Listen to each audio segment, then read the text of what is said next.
Hi, my name is Ryan, and I'm going to be talking to you about nonverbal communication and how it is different from verbal communication. So the first big difference is that nonverbal communication is continuous. We have to remember that we never stop communicating, and nonverbal communication is a big reason why. While our verbal messages have a starting and stopping point, we are constantly sending nonverbal messages.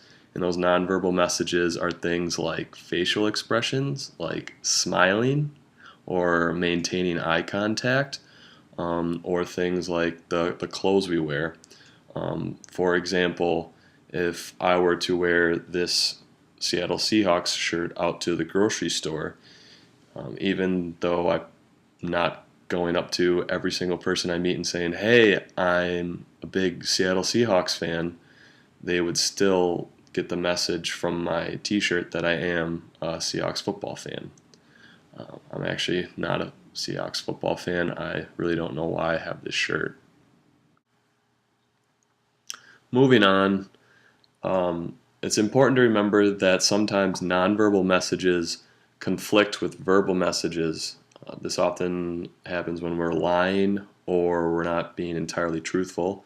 And this brings me to my next big difference, which is that nonverbal messages are more believable than verbal messages.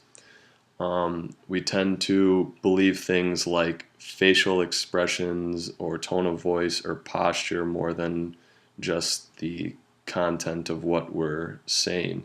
So, for example, if I tell you, "Oh, I'm shocked," and I have this look of shock on my face, you're going to tend to believe me more than if I sit here and say, "Wow, I'm really shocked," and I, don't express that emotion. The last big difference between nonverbal and verbal communication is that nonverbal communication is multi-channeled. This means that we use several different senses to send messages non-verbally. So, for example, if I'm going into an interview, I'm going to dress in a suit and tie. I'm going to maintain eye contact. I'm going to smile. I'm going to nod my head to show that I'm listening. And this all together is going to send a message that I am professional and that I am the right person for the job.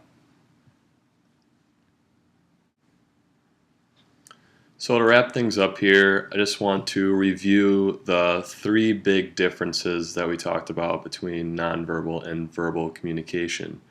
The first one is that nonverbal communication is continuous. Number two is that nonverbal communication is more believable than verbal communication. And finally, that nonverbal communication is multi-channeled. I hope you guys have gained a better understanding about the differences between nonverbal and verbal communication after this video, and thanks for watching.